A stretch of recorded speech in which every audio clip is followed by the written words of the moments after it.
আমাদের ছাত্র জনতার গণ অভ্যুত্থানে অসংখ্য মানুষ যারা আহত হয়ে হাসপাতালের বেডে কাতরাচ্ছে, তাদের অনেকের প্রপার চিকিৎসা দরকার। যারা এই চিকিৎসাটা পাচ্ছে না, কিংবা কেউ প্রাইভেটে চিকিৎসা নিচ্ছে, কেউ সরকারি হসপিটালগুলোতে চিকিৎসা নিচ্ছে। শেখ হাসিনা যেভাবে অস্বীকার করতেন সবকিছু, তিনি সেভাবে অস্বীকার করেন। আন্দোলনটার মধ্যে পুলিশ গুলি চালানো শুরু করে। তখন নাকি গভর্নমেন্টের একটা নির্দেশনা ছিল, যে নির্দেশনা অনুযায়ী এই হাসপাতালে চিকিৎসা দিতে তারা বিলম্ব করে এবং 24 ঘন্টাও ডিউটি করেছে এমন ডাক্তার কিন্তু আছে। এই হচ্ছে শেখ হাসিনা যে নির্দেশনা দিয়েছে যে কোনো শিক্ষার্থীকে যদি এখানে আহত কোনো শিক্ষার্থী আসে তাদেরকে যেন ট্রিটমেন্ট না দেওয়া হয়। আমাদের জায়গা থেকে মনে হয় যে এই অন্তর্বর্তীকালীন সরকারের সবচেয়ে বড় দায়িত্ব এবং নৈতিক দায়িত্ব এটি হবে যে আমাদের যে ভাই বোনরা আসলে শহীদ হয়েছেন এবং আমাদের যে ভাই বোনরা আসলে হসপিটালে রয়েছেন এবং তাদের এই আহত হওয়ার পরিমাণটি এতই বেশি যে তাদের আসলে স্বাভাবিক জীবনে ফিরে যাওয়া খুবই কষ্টকর। সেই জায়গা থেকে রাষ্ট্রের কিংবা অন্তর্বর্তীকালীন সরকারের উপর সবচেয়ে বড় যে দায়টি বর্তায় যে বাংলাদেশের প্রত্যেকটি প্রান্তে যারা এই সাফারিং ফ্রির সাথে সম্পর্কিত তাদের একটি ক্লিয়ার লিস্ট করা। এই লিস্ট যেন কোনো দল দেখে না হয়, কোনো বয়স দেখে না হয়, কোনো ধর্ম দেখে না হয়, কোনো জেলা দেখে না হয়, কোনো এলাকা দেখে না হয়। এই লিস্ট হবে পুরো বাংলাদেশের জন্য। দর্শক, বর্তমান পরিস্থিতিকে কেন্দ্র করে সারা দেশে যে ঘটনাগুলো ঘটেছে তা দেখলে আপনারা রীতিমতো অবাক হয়ে যাবেন। এখন আপনাদেরকে আমি সেসব ভিডিওগুলো প্রমাণ সহ দেখাবো, তাই বলছি পুরো ভিডিওটি না টেনে মনোযোগ সহকারে শেষ পর্যন্ত দেখবেন, তাহলে আপনারা সবকিছু বুঝতে পারবেন ইনশাআল্লাহ। তো মূল ভিডিওতে যাওয়ার আগে বলে নিই, যদি আপনি চ্যানেলে নতুন হয়ে থাকেন তাহলে অবশ্যই প্রত্যেক মুহূর্তের আপডেট পেতে আমার এই চ্যানেলটি সাবস্ক্রাইব করে রাখবেন এবং পাশে থাকা বেল বাটনে ক্লিক করে রাখবেন। যারা এই মুহূর্তে সাবস্ক্রাইব করেছেন তাদেরকে অসংখ্য ধন্যবাদ। এখন আপনাদেরকে আমি পর্যায়ক্রমে কিছু ভিডিও ফুটেজ দেখাবো। চলেন আমরা প্রথমে একটি ভিডিও ফুটেজ দেখে নেই। আমাদের জায়গা থেকে মনে হয় যে এই অন্তর্বর্তীকালীন সরকারের সবচেয়ে বড় দায়িত্ব এবং নৈতিক দায়িত্ব এটি হবে যে আমাদের যে ভাই বোনরা আসলে শহীদ হয়েছেন এবং আমাদের যে ভাই বোনরা আসলে হসপিটালে রয়েছেন এবং তাদের এই আহত হওয়ার পরিমাণটি এতই বেশি যে তাদের আসলে স্বাভাবিক জীবনে ফিরে যাওয়া খুবই কষ্টকর।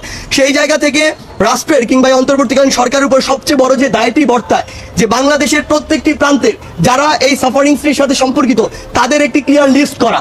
এই লিস্ট যেন কোনো দল দেখে না হয়, কোনো বয়স দেখে না হয়, কোনো ধর্ম দেখে না হয়, কোনো জেলা দেখে না হয়, কোনো এলাকা দেখে না হয়।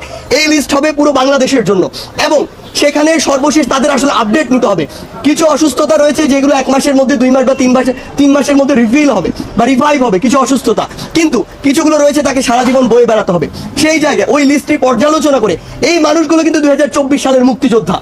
আজকে আমরা যেমন 2024 সালে দাঁড়িয়ে 1971 সালের মুক্তিযোদ্ধাদেরকে শ্রদ্ধা করি, সম্মান করি, বাংলাদেশের এই দ্বিতীয় মুক্তিযুদ্ধে এই যে মানুষগুলো রয়েছে তাদের প্রতি আপনাদের ওই শ্রদ্ধা, ওই দায়বদ্ধতাটুকু রয়েছে এবং সেটি আমাদের পালন করতে হবে। সেই জায়গা থেকে আমরা অতি দ্রুত সময়ের মধ্যে, হতে পারে 1 সপ্তাহের মধ্যে, পুরো বাংলাদেশের অন্তত আমাদের শহীদ ভাইদের এবং যারা একদম গুরুতর আহত অবস্থায় রয়েছে তাদের ইনফরমেশনগুলো প্রত্যেক হসপিটালে রয়েছে আসলে সেগুলো নিয়ে সেটি প্রকাশ করা।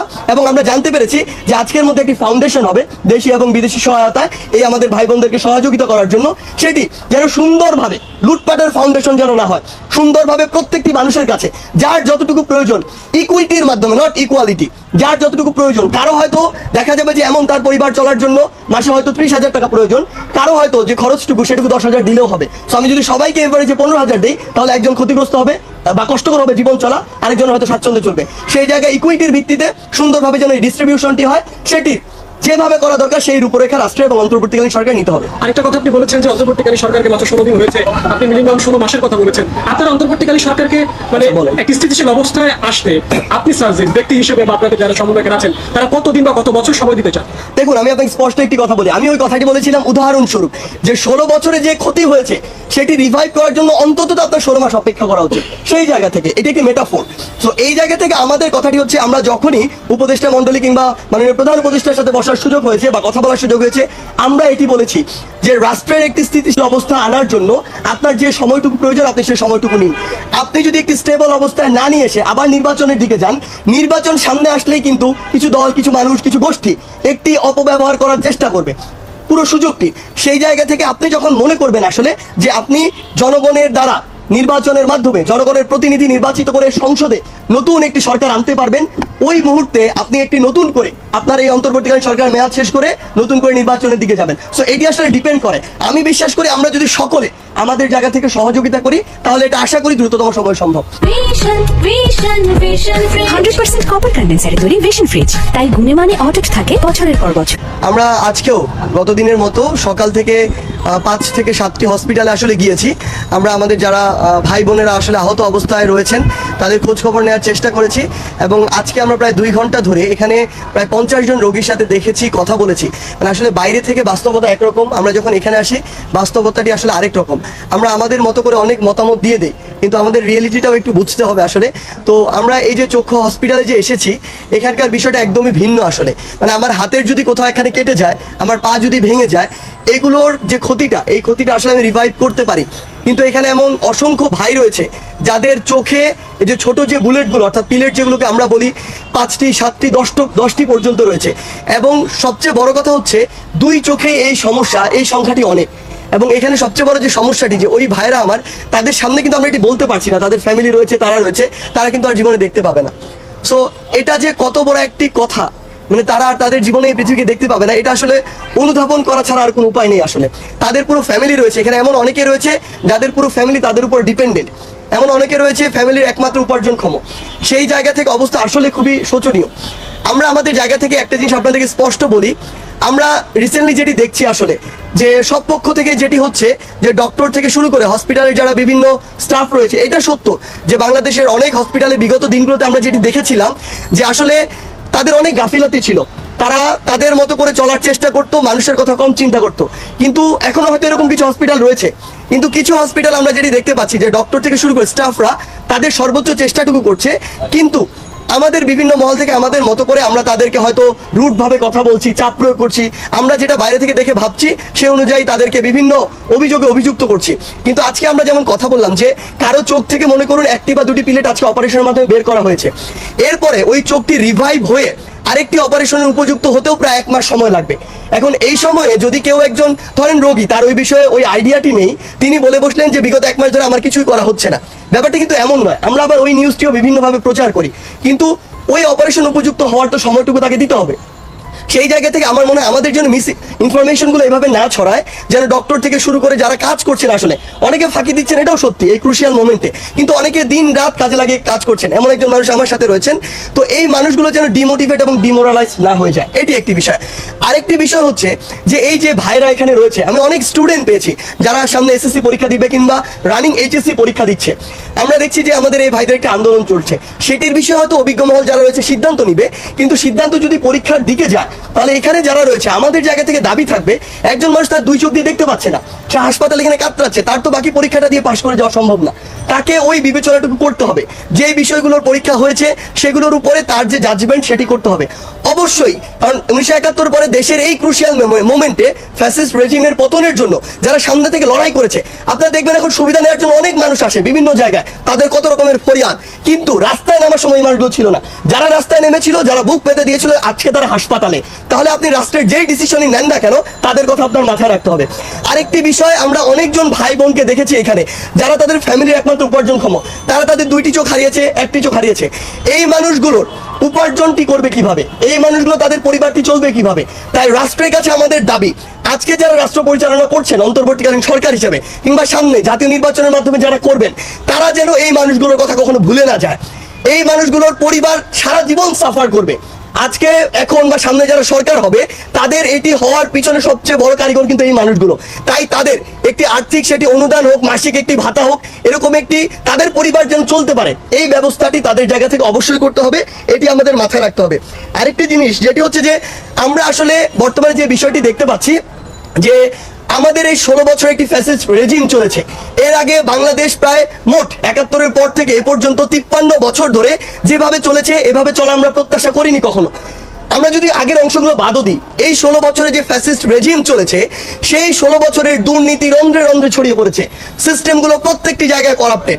ওই সিস্টেমকে আমরা আশা করছি 16 দিনের মধ্যেই যেন ঠিক হয়ে যাবে।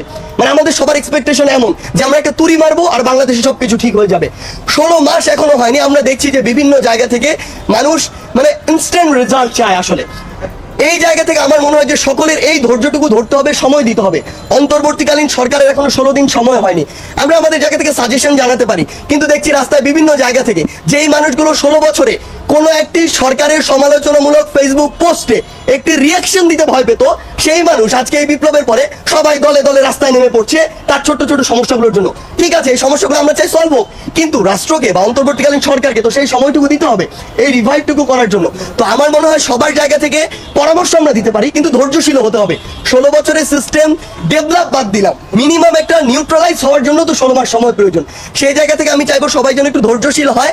আরেকটি জিনিস বলে রাখি, আমরা এখন ফেস করছি, যারা আন্দোলনের অগ্রভাগে ছিলাম তাদের কাছে বিভিন্ন মানুষ ব্যক্তিগত সুপারিশের জন্য আসে, অর্থাৎ এই মানুষগুলো এখনো রাষ্ট্র চিন্তার বাইরে গিয়ে ব্যক্তিগত চিন্তা নিয়ে আছে। আমরা আসলে আমাদের ব্যক্তিগত জায়গা থেকে অনেক, আমার মনে হচ্ছে যে আমরা বেশ স্বার্থপর এখনো। আমরা যদি ব্যক্তিগত জায়গার চিন্তাটি বাদ দিয়ে নিজের জায়গা থেকে দুর্নীতিমুক্ত হই, নিজের দায়িত্ব এবং কর্তব্যটুকু পালন করি, তাহলেই রাষ্ট্র কেবল সঠিক পথে যাওয়া সম্ভব। আশা করছি রাষ্ট্র ভালো দিকে যাবে। নিজের জায়গায় ঘুষ দিচ্ছি, নিজের জায়গায় 10 জনকে মারিয়ে নিজের সুবিধাটি আদায় করে নিচ্ছে, নিজে অযোগ্যতার পর যাচ্ছে আমি ওখানে রিক্রুট হই, তাহলে রাষ্ট্র কোনদিন ভালো হবে না। সেই জায়গা থেকে আমরা চাই সবাই যেন সবার ব্যক্তিগত জায়গা থেকে এই সহযোগিতাটুকু করে। আর সর্বশেষ একটি কথা জাস্ট আপনাদেরকে বলতে চাই, সেটি হচ্ছে এই মেসেজটুকু চক্ষু হাসপাতালে আমরা বিভিন্ন অভিজ্ঞ ডক্টরদের সাথে কথা বলেছি, তাদের জায়গা থেকে বেশ কিছু কথা এসেছে যে আপনাদের অভিযোগ ছিল এরকম যে চোখের ভিতরে বিভিন্ন পিলেট রয়েছে বা শরীরের বিভিন্ন অংশে পিলেট রয়েছে, তারপরে অনেককে রিলিজ করে দেওয়া হচ্ছে। রোগীদের থেকে এরকম বিভিন্ন অভিযোগ এসেছে। এটির একটি ক্লিয়ারিফিকেশন একটা এরকম যে কিছু পিলেট ধরুন চোখের একদম ভিতরে চলে গিয়েছে, ওটি বের করতে গিয়ে চোখের যে পরিমাণ ক্ষতি হবে ওটি ভিতরে থাকলে তার চেয়ে ক্ষতির পরিমাণ কম হবে, বা ওই মানুষটি জীবনে তার চেয়ে কম স্ট্রাগল করবে। কারণ চোখ খুবই সেন্সিটিভ এবং সফট একটি জায়গা, তার ভিতরে অস্ত্রোপচার করে ওই পিলেটটি বের করা এর চেয়েও বেশি ক্ষতিকর হতে পারে, বা চোখ ওই রিভাইভটি আর না হতে পারে। সেই জায়গা থেকে আমরা মনে হয় যদি কোনো অভিযোগ আসে, আমরা অভিজ্ঞ ডক্টরদের কাছে সেই অভিযোগের কতটুকু সত্যতা আছে সেটি নিয়ে যেন প্রচার করি এবং মানুষকে ওই সত্য তথ্যটি দিই। এটি ছিল আমাদের আজকে স্বাস্থ্য সংক্রান্ত আমার জায়গা থেকে কিছু তথ্য। আরেকটি হচ্ছে আজকে আমরা একটি প্রতিনিধি দল বৈষম্য বিরোধী ছাত্র আন্দোলনের আমরা গিয়েছিলাম ঢাকেশ্বরী মন্দিরে আমাদের হিন্দু ধর্মাবলম্বী যে ভাই বোনরা রয়েছেন তাদের সাথে একটি বিষয় নিয়ে কথা বলার জন্য, যেটি হচ্ছে যে সামনে যে 26 তারিখ রয়েছে, সেখানে আমাদের শুভ জন্মাষ্টমী রয়েছে। তারা তাদের জায়গা থেকে বলেছে তারা বরাবরের মতোই সুন্দরভাবে শুভ জন্মাষ্টমী পালন করতে চায় এবং তাদের যে র্যালিটি হয় সেটি যেন সুষ্ঠুভাবে হয়, সেটি তারা এই সহযোগিতাটুকু চায়। আমরা আমাদের জায়গা থেকে শুধু একটি কথা বলি, বাংলাদেশ কতটুকু ভালো আছে এটা ডিপেন্ড করে আমাদের যে ভাই বোনেরা বিভিন্ন ধর্মের রয়েছে, সংখ্যালঘু রয়েছে, তারা কতটুকু ভালো আছে। তাদের ভালো থাকার মানদণ্ডই আমাদের সবার ভালো থাকার মানদণ্ড। সেই জায়গা থেকে আমরা যারা রয়েছি, আমরা ইসলাম ধর্মাবলম্বীর সংখ্যা সবচেয়ে বেশি, আমাদের উচিত হবে সেদিন আমরা তাদেরকে প্রোটেক্ট করব, যেন তাদের উপরে বিন্দুমাত্র কোনো আঘাত না আসে, এবং আমরা সবাই সেখানে থাকবো। একটি জিনিস মনে রাখবেন, রাষ্ট্রের একটি কিন্তু শরীরের মতো, একটি বডির মতো, বডির একটি ছোট্ট একটি অংশেও যদি একটি সমস্যা হয়, পুরো বডি বা আমরা পুরো মানুষটি আসলে সেই অস্বস্তিটি অনুভব করি। সেই জায়গায় আমার কোনো একটি ধর্মাবলম্বী ভাই যদি একটি ভীতিকর পরিস্থিতিতে থাকে, সেটা আমাদের জন্য সমস্যার। সো এই জায়গা থেকে জাস্ট একটু কথাই বলবো আপনাদেরকে এবং আমার হিন্দু ধর্মাবলম্বী ভাই বোনদের উদ্দেশ্যে, যে আপনারা এই সাহসটুকু রাখেন যে বাংলাদেশের সকল ভাই বোনের আপনাদের সাথে আছে। অবশ্যই কেউ আপনাকে বিভিন্ন উদ্দেশ্যে এই ভয়টুকু দেখাতে পারে, বিভিন্ন উদ্দেশ্যে বিভিন্ন প্রোপাগান্ডা ছড়াতে পারে, যেটি ছড়ানো হচ্ছে। আপনারা এইসব প্রোপাগান্ডায় কান দিবেন না। আমরা অবশ্যই সেদিন আমরা যেমন রাজপথে সামনে ছিলাম, সেদিনও আপনার ওই শুভ জন্মাষ্টমীর যে মিছিলটি হবে, যে র্যালিটি হবে, সেটির সামনে আমরা থাকবো এবং আপনাদের গায়ে কোনো আঘাত যাওয়ার আগে সেই আঘাতটি আমাদেরকে করতে হবে। আমাদের ছাত্র জনতার গণ অভ্যুত্থানে অসংখ্য মানুষ যারা আহত হয়ে হাসপাতালের বেডে কাতরাচ্ছে, তাদের অনেকের প্রপার চিকিৎসা দরকার। যারা এই চিকিৎসাটা পাচ্ছে না, কিংবা কেউ প্রাইভেটে চিকিৎসা নিচ্ছে, কেউ সরকারি হসপিটালগুলোতে চিকিৎসা নিচ্ছে, সেখানে একটা কোঅর্ডিনেশনের ঘাটতি অনেক জায়গায় দেখা যাচ্ছে, এবং অনেক যারা বিশেষ করে একটু দরিদ্র কিংবা চিকিৎসা ব্যয় মেটাতে একটু হিমশিম খাচ্ছে, তাদের জন্য সুচিকিৎসাটা আরো একটা বড় বাধা হয়ে দাঁড়িয়েছে। তো এই বিষয়টি আজকে আমরা আমাদের যে আন্দোলনকারী দুজন ছাত্র ভাইরা, যে আপনারা জানেন যে চিকিৎসাধীন অবস্থায় তারা মৃত্যুবরণ করেছে, শহীদ মিনার থেকে আমি বিশেষ করে দাবি জানিয়েছিলাম এবং সাংবাদিকদের মাধ্যমে একটা আহ্বান জানিয়েছিলাম যে আন্দোলনে আহত এই ছাত্র জনতার চিকিৎসার জন্য একটি হসপিটালকে ডেডিকেটেড করা গেলে, বা একটা নির্দিষ্ট হসপিটালকে আপনার বিশেষ করে যদি ফিক্স করে দেওয়া হয়, তাহলে অন্তত আন্দোলনকারী এই যে গণ অভ্যুত্থানের যে ইতিহাস তৈরি করলো, যাদের রক্ত ত্যাগ এবং লাশের বিনিময়ে বলতে গেলে আমরা এই একটা দ্বিতীয় স্বাধীনতা বা এই যে আমরা মুক্তি পেয়েছি দেশের। আমি আমার কথাটি শেষ করতে পারি নাই, তো আশা করি এতক্ষণ শুনেছেন।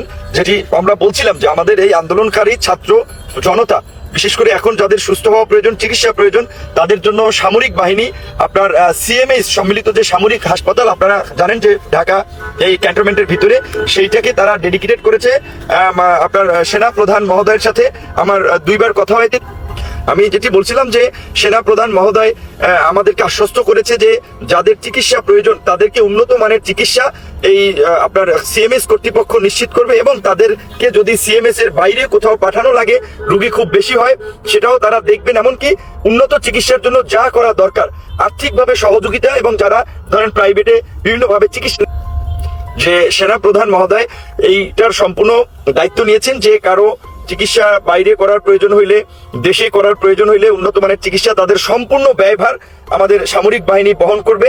তো আপনাদেরকে আপনারা এই যে ঢাকা ক্যান্টনমেন্টে অবস্থিত যে সম্মিলিত সামরিক যে হসপিটাল, যেটাকে সিএমএস বলেও একটা বিবৃতি, দুঃখিত নেটওয়ার্ক দুর্বল, এই কারণে বারবার লাইভটি থেমে যাচ্ছে। আমি গাড়িতে বসে বিশেষ করে সেনাপ্রধানের এই বার্তাটি আপনাদের কাছে শেয়ার করার জন্যই আমি মূলত এই লাইভটিতে আসা। লাইভটি যারা দেখেছে,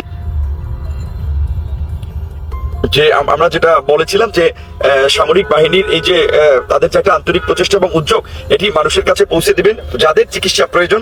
এই আন্দোলনকারী ছাত্র জনতা, বিশেষ করে জুলাই থেকে আগস্ট পর্যন্ত যারা এই মামলায় আহত হয়েছেন, তারা সম্মিলিত সামরিক হাসপাতালে চিকিৎসা নেবেন। আমার এই পেজে আমি ডাক্তার টিমের নাম্বার দিয়ে দেবো, এবং এই পেজটা ফলো করবেন। এখানে সকল আপডেট দিয়ে দিচ্ছি। সামরিক বাহিনীও টেলিভিশনে, পত্রপত্রিকা, বিজ্ঞাপন আকারেও আপনার এই সংবাদটি তারা প্রচার করে দিচ্ছে। তো আপনাদেরকে এইটাই আর কি আপডেট জানানোর জন্য যে যাদের চিকিৎসা প্রয়োজন, আহতদের উন্নত মানের চিকিৎসা নিশ্চিতের দায়িত্বটা সেনাবাহিনী নিয়েছে। প্রাথমিকভাবে তারা সম্মিলিত সামরিক হাসপাতালকে ডেডিকেটেড করেছে। ভর্তি লাগবে যাদের, কিংবা ট্রিটমেন্ট রেগুলার বেসিসে যাদের ট্রিটমেন্ট লাগবে, সেখানে তাদেরকে করবে। পাশাপাশি আরো উন্নত মানের চিকিৎসার জন্য কিছু প্রয়োজন হলে, এবং যারা বিভিন্ন জায়গায় চিকিৎসা নিয়ে ক্ষতিগ্রস্ত আছেন কিংবা ঋণে আছেন, হসপিটালের বিল দিতে পারছেন না, তারাও যদি যোগাযোগ করেন তাদের সেটি ব্যবস্থা করে দেওয়া হবে। এটি সামরিক বাহিনীর পক্ষ থেকে এই পদক্ষেপটি নেওয়া হয়েছে। আপনারা আগামীকালকে থেকেই সিএমএস এই চিকিৎসাটি পাবেন, এবং ওখানে নির্ধারিত যে টিম যাদের দায়িত্ব দেওয়া হয়েছে আমি এখানে পোস্ট করে দেবো তাদের কন্ট্যাক্ট নাম্বার সহ, এবং আমার এই লাইভটিও সবাই শেয়ার করার মাধ্যমে সকলকে জানিয়ে দেবেন। এই পেজেও পোস্ট দেওয়া থাকবে। সো আপনারা চিকিৎসা নিন, আপনাদের যাদের সহযোগিতা প্রয়োজন সহযোগিতা নিন, এবং সবাই ভালো থাকবেন, সুস্থ থাকবেন। আল্লাহ হাফেজ। শেখ হাসিনা যেভাবে অস্বীকার করতেন সবকিছু, তিনি সেভাবে অস্বীকার করেন। আন্দোলনটার মধ্যে পুলিশ গুলি চালানো শুরু করে, তখন নাকি গভর্নমেন্টের একটা নির্দেশনা ছিল, যে নির্দেশনা অনুযায়ী এই হাসপাতালে চিকিৎসা দিতে তারা বিলম্ব করে, এবং 24 ঘন্টাও ডিউটি করেছে এমন ডাক্তার কিন্তু আছে হাসপাতালে। ডাক্তাররা থাকবে স্বাধীন, তাদের সম্মান থাকবে আমাদের কাছে ডাক্তারের মর্যাদা যেমন থাকে সব। ওনার সাথে এত বাকবিতণ্ডা হতো না। অলমোস্ট হচ্ছে আমরা দেখেছি যে ভিডিওটা সারা বাংলাদেশে অলমোস্ট ছড়িয়ে গেছে। ছাত্র জনতার ডাক্তার, আমরা সবাই এক পরিবারের মানুষ। ডাক্তারদের সন্তানও কিন্তু আহত হয়েছে, তারাও কিন্তু নিহত হয়েছে, শহীদ হয়েছেন। যারা শেখ হাসিনার দোসরগিরি করেছে তাদেরকে আমরা এক এক করে শনাক্ত করছি না। পুলিশের গুলি খেয়ে বা আওয়ামী যে সন্ত্রাসী তাদের গুলির খেয়ে তারা হচ্ছে এখন অনেকে দৃষ্টিশক্তি হারিয়ে ফেলেছেন, অনেকের দৃষ্টিশক্তি নেই বলে চলে, অনেকে দেখতে পাচ্ছেন না, এবং তাদের ভবিষ্যৎ নিয়ে সবাই খুব চিন্তিত। তবে এখন আমরা যে অভিযোগের ভিত্তিতে এখানে এসেছি, আমরা অভিযোগটা পেয়েছি এমন যে এখানে অনেকে অভিযোগ করেছে। আমরা যখন এখানে আসি প্রথম, সকল যারা রোগী আছেন আমরা প্রত্যেকের কাছে যাই। গত 3 দিন ধরে আমরা অবজার্ভ করছি, আমরা পরপর 3 বার এসেছি। তো এসব অবজার্ভ করেছে আমাদের শিক্ষার্থী ভাইরা এখানে যারা আছে, তারা প্রত্যেক অবজার্ভ করেছে, ইন্ডিভিজুয়াল এসেছে, গ্রুপ ওয়াইজ এসেছে, আমরা সবাই গ্রুপ ওয়ার্ক করেছি এখানে। তো আমরা যে ব্যাপারগুলো পেয়েছি, আমরা যে সকল অভিযোগগুলো পেয়েছি, আমরা জেনেছি যে এখানে যখন আপনার আন্দোলনটার মধ্যে পুলিশ গুলি চালানো শুরু করে, তখন নাকি গভর্নমেন্টের একটা নির্দেশনা ছিল, যে নির্দেশনা অনুযায়ী এই হাসপাতালে চিকিৎসা দিতে তারা বিলম্ব করে, এবং হচ্ছে অনেকে চিকিৎসা দিতে অস্বীকার করে। তো এরকম অভিযোগ ছিল কিছু। তো আমরা ডিউটি এবং তাদের যে কিছু নেগলিজেন্স আছে, তাদের যে কিছু প্রবলেমস আছে, সেই বিষয়গুলো নিয়ে আমরা প্রথমে এখানে যে ডিজি তার কাছে আসি, তার কাছে আমরা বলতে চাই, এবং তিনি ডিরেক্টলি হচ্ছে সেগুলো অস্বীকার করেন। একদম শেখ হাসিনা যেভাবে অস্বীকার করতেন সবকিছু, তিনি সেভাবে অস্বীকার করেন। ফর দ্যাটস ওয়াই আমরা হচ্ছে তার কাছে আমরা তাকে প্রশ্নের মুখোমুখি করি, এবং প্রশ্নের মুখোমুখি করার পর তাকে আমরা বলি যে আপনি চলেন আমাদের সাথে, তাহলে দেখেন কি অবস্থা, আপনারা প্রত্যেকটা ওয়ার্ডে চলেন। তো দেন হচ্ছে উনি শিক্ষার্থী যারা আছেন এবং যারা এখানে বিভিন্ন শ্রেণীর পেশা মানুষ আছেন, তাদের সহযোগিতায় তাকে ওখানে নিয়ে যাওয়া হয় প্রত্যেকটা ওয়ার্ডে। সবগুলো ওয়ার্ডে যাইনি, আমরা মাত্র 2-1টা ওয়ার্ডে গিয়েছি। 2-1টা ওয়ার্ডেই আমরা গিয়ে দেখেছি যে সেখানে সবাই ডিরেক্টলি ওনাকে অভিযোগ করেছে যে আমরা আসলে আমাদের নেগলিজেন্স হয়েছে, এবং সেটার রেকর্ড তো অলমোস্ট হচ্ছে যারা গণমাধ্যম কর্মী ভাইরা আছে তাদের কাছে আছে, প্রত্যেকের কাছে, আপনারা সবাই দেখেছেন। তাদের যে অভিযোগ ছিল, অভিযোগের সাথে সাথে তার যে হচ্ছে তার যে ডিনায়াল, যে না এগুলো সব মিথ্যা, সবাই মিথ্যা বলছে, সেটার সাথে কিন্তু একটা কন্ট্রাস্ট, একটা অবস্থা তৈরি হয়েছে, এবং সে নিচে সরেজমিনে গিয়ে সেটা প্রুফ পেয়েছে। তো এখন আমরা এখানে আছি, যারা ডাক্তার, এখানে ডাক্তার সমাজ যারা আছে, তারা কিন্তু প্রত্যেকে আমাদের ভাই। তারা সেবা দিবেন, আমরা সেবা নেব, আমাদের শিক্ষার্থী ভাইরা সুস্থ হবে, আমরা এটাই আমাদের চাওয়া, এটাই আমাদের প্রত্যাশা। এখানে ওনার সাথে এত বাকবিতণ্ডা হতো না, অলমোস্ট হচ্ছে আমরা দেখেছি যে ভিডিওটা সারা বাংলাদেশি অলমোস্ট ছড়িয়ে গেছে, তো এত বাকবিতণ্ডা হতো না যদি হচ্ছে উনি ডিরেক্টলি হচ্ছে আমাদের বলার সাথে সাথে বা অভিযোগ দেওয়ার সাথে সাথে কোনো রোগীর অভিযোগ পাওয়ার সাথে সাথে ওখানে চলে যেতেন। আমার মনে হয় না কোনোভাবে এইটা অভিযোগ মানে এত কিছু হয়ে যেত। তো আমরা মনে করছি যে এখানে যারা ডাক্তার আছে, যারা শেখ হাসিনার দোসরগিরি করেছে, তাদেরকে আমরা এক এক করে শনাক্ত করছি এবং তাদেরকে অবশ্যই আইনের আওতায় আনতে হবে, তাদেরকে অবশ্যই বিচারের আওতায় আনতে হবে। তবে ওনাকে এখন এটা আমরা এইটুকু বলে যাচ্ছি, আমরা ওনার পদত্যাগ চাচ্ছি না, আমরা বলছি উনি পদত্যাগ করুক। আমরা মনে করছি যে আজকে ওনাকে আমরা একটা ওয়ার্নিং দিয়ে গেলাম, উনি যাতে সম্পূর্ণ প্রপার ট্রিটমেন্টটা, যত আহত শিক্ষার্থী এবং জনতা ছাত্র জনতা আছে তাদের যেন প্রপার ট্রিটমেন্টটা নিশ্চিত করে, প্রত্যেকটা শিক্ষার্থী যেন তাদের ভিশন ফিরে পায়, তাদের দৃষ্টি ফিরে পায়, তারা যেন দেখতে পায়, তারা যেন সুস্থ স্বাভাবিক জীবনযাপন করতে পারে, এটা যেন উনি নিশ্চিত করে। সেটা উনি কিভাবে করবেন আমি জানি না, যদি দেশের বাইরেও পাঠাতে হয় ওরা, এটা যেন ওনার দায়িত্বই হয়। হ্যাঁ, সেটা যদি করা লাগে সেটা যেন হয়, তবে কোনো শিক্ষার্থী যেন অন্ধ হয়ে এখান থেকে না যায়, এটাই আমাদের চাওয়া ছিল। তবে আজকে এখানে ওনাকে এইটুক বলা, দ্বিতীয় বিষয়টা যে অনেক ডাক্তার এবং কর্মকর্তা কর্মচারী এখানে ছিলেন, তারা কিন্তু অনেক বিষয় বলেছেন, তারা অনেক অভিযোগ দিয়েছেন। তো আমরা এখন এই মুহূর্তে আমি প্রত্যেক ডাক্তার কর্মকর্তা কর্মচারী প্রত্যেক ভাইকে আমাদের নম্বর দিয়ে যাচ্ছি, যদি কোনোভাবে উনি কোনো ডাক্তারকে প্রেশারাইজ করে যে তোমরা কেন অভিযোগটা দিলা, তোমরা কেন অভিযুক্ত করলা আমাকে, যদি এরকম কোনো আভাসও পাওয়া যায়, কোনো ডাক্তারকে যদি নিপীড়ন করা হয়, আমরা ডাক্তারদের সঙ্গে আছি, আমরা ছাত্র জনতা আমাদের ডাক্তার ভাই বোনদের সঙ্গে থাকবো এবং তাদের সাথে যদি কেউ ইনজাস্টিস করার চিন্তাও করে, তার চিন্তার মধ্যে ঢুকে আমরা সেটাকে প্রতিহত করবো। এটুকু কথা আমরা আমাদের ডাক্তার ভাইদেরকে দিচ্ছি এবং ডাক্তার ভাইয়েরা তাদের একটা সুন্দর সুষ্ঠু পরিবেশে তারা ট্রিটমেন্ট দেবে। ছাত্র জনতা ডাক্তার আমরা সবাই এক পরিবারের মানুষ, ডাক্তারদের সন্তানও কিন্তু আহত হয়েছে, তারাও কিন্তু নিহত হয়েছে, শহীদ হয়েছেন, তারা ওই দায়িত্বটা বোধ করে যেন তারা এখানে ট্রিটমেন্টটা দেয়, এটুকু আমাদের অনুরোধ সবার প্রতি থাকবে। সবার প্রতি এটুকু আহ্বান জানাচ্ছে আমাদের শিক্ষার্থীদের পক্ষ থেকে, যেন ডাক্তাররা কোনোভাবে আমাদের থেকে আলাদা মনে না করে, তারাও আমাদের পরিবার, আমরা তাদের পরিবারের অংশ, পরিবারের সদস্য, এটা যেন তারা মনে করে, এই অনুরোধটা আমরা রাখছি।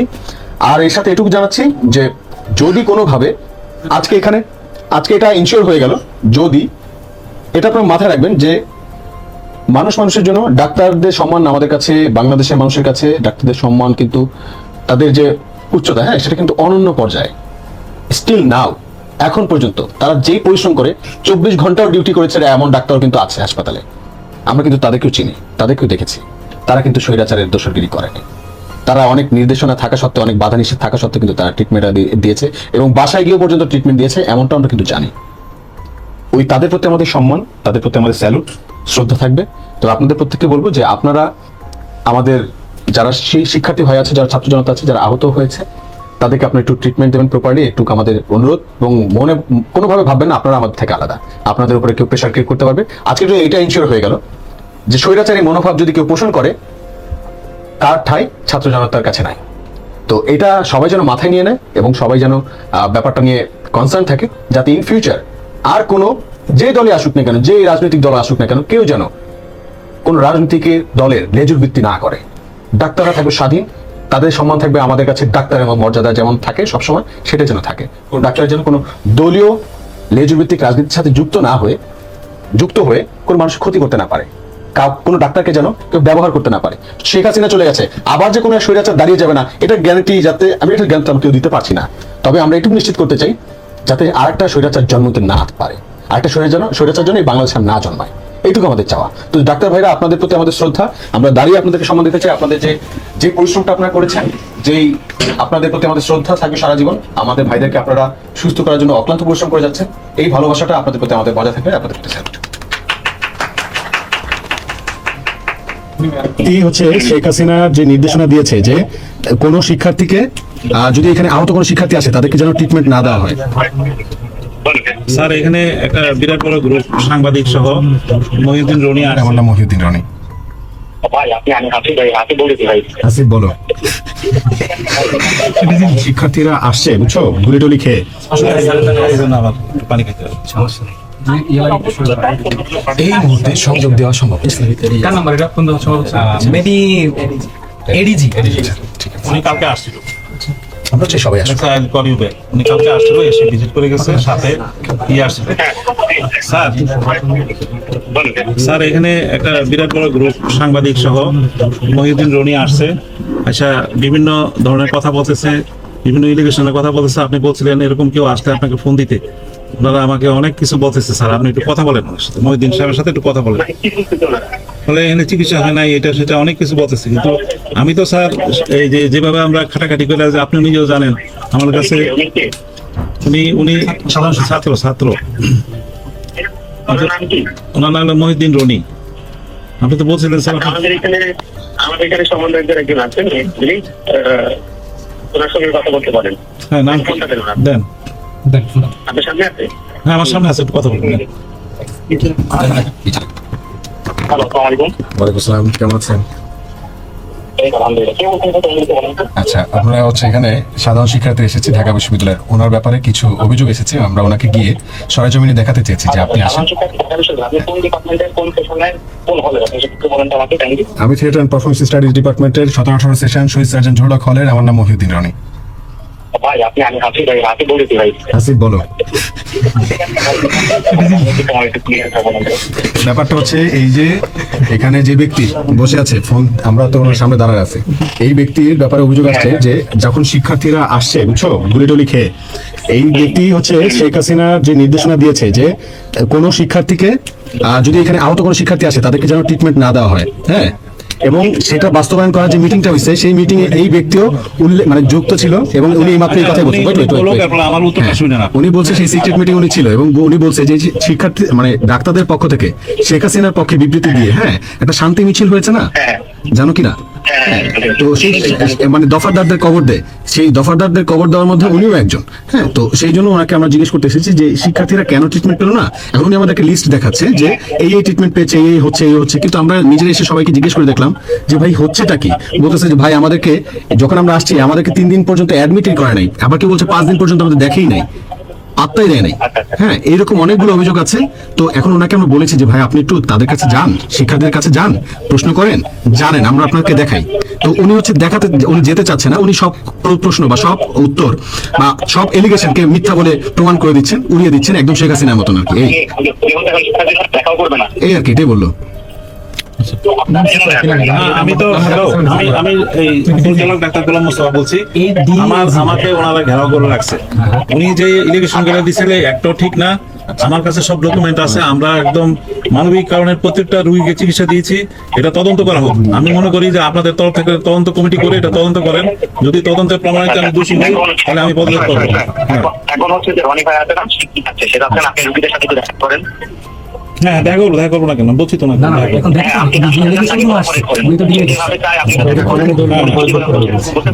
হ্যাঁ হ্যাঁ দেখা করেন আপনারা। আমি আপনাদের কাছে আপনার সেন্ট্রালের তো আপনারা 3 জন লোক দিয়ে আপনি কালকে একটা তদন্ত করান আমাকে এখানে। আমার কোনো দোষ আছে কিনা একটা দেখেন, তদন্ত করেন। এইভাবে আমাকে একতরফা খুশি করাটা ঠিক না, তো তদন্ত করেন এখানে। আর আপনি হচ্ছে আপনাকে রোগী দেখতে বলতে কোনো সমস্যা বলতেছেন, আপনি সেটা একটু কোঅপারেট করেন তাদের সাথে। না রুগী তো আমি দেখতেছি, উনি বলতেছে রুগীরা যে অভিযোগ করছে এটা প্রমাণিত করার জন্য ওনার কাছে, রুগীর কাছে যাওয়ার জন্য আমি অবশ্যই যাবো। কিন্তু আমার কোনো গাফলতি আছে কিনা, হ্যাঁ আমার কোনো গাফলতি আছে কিনা এটা আপনারা একটা 3 সদস্য বিশিষ্ট সেন্ট্রাল থেকে এটা যেহেতু অভিযোগ করছে এটা তদন্ত করেন। তদন্ত করে যদি প্রমাণিত হয় তাহলে আমি ছেড়ে চলে যাবো। আপাতত আপনি তাকে একটু কোঅপারেট করেন, আপনি রোগীদের সাথে একটু দেখা করেন। ঠিক আছে, আপনি ওনার সাথে একটু কথা বলেন। আর যদি কারো কোনো সমস্যা থাকে আপনি একটু স্পেশালাইজ ইউনিট করেন আর কি, ডেডিকেটেড। না আমাদের এখানে আল্লাহর মতে ভালোভাবে চিকিৎসা চলতেছে। আচ্ছা, খুব ভালো। আপনি একটু ওনার সাথে আরেকবার কথা বলেন। হ্যাঁ, হাসিব বলো ভাইয়া। হ্যাঁ ভাই, আপনার ওনাকে নিয়ে রোগীদের সাথে দেখা করেন। আর এই রিপোর্ট গুলো আসছে, এটা একটা তদন্ত কমিটি একটা করা দরকার। আপনি হচ্ছে তাকে নিয়ে একটু রোগীদের সাথে দেখা করেন। তদন্ত কমিটি করে দেন ভাই, সেন্ট্রাল।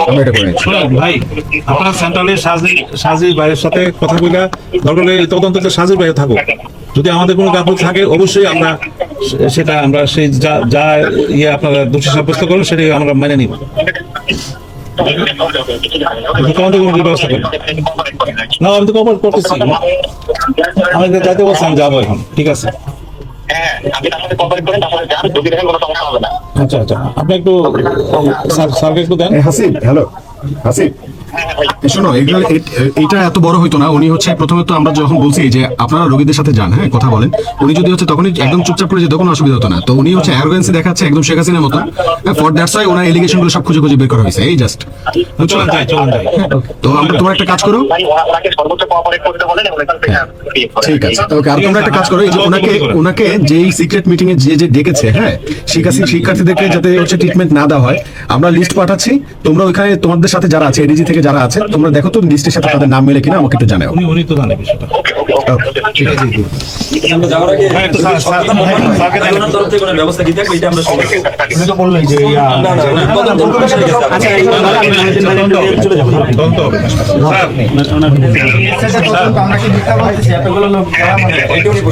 স্যার এটা আপনি আমাদেরকে বলেন, একটা তদন্ত করতে, তদন্ত করে যদি আমি দোষী প্রমাণিত হয় আমাকে যে শাস্তি দেবেন আমি সেই শাস্তি নিব। আচ্ছা, আপনি এটা কাজ করেন, আপনার অভিযোগ লিখিত দেন, আমি এটা তদন্ত করতেছি। হ্যাঁ, ঠিক আছে ঠিক আছে স্যার। জি থ্যাংক ইউ ফর কোঅপারেশন। জি স্যার, স্যার। এই তদন্ত করবে কারা? তদন্ত করবে কারা? ছাত্র জনতা তদন্ত করবে। আপনারা করবেন। হ্যাঁ অবশ্যই।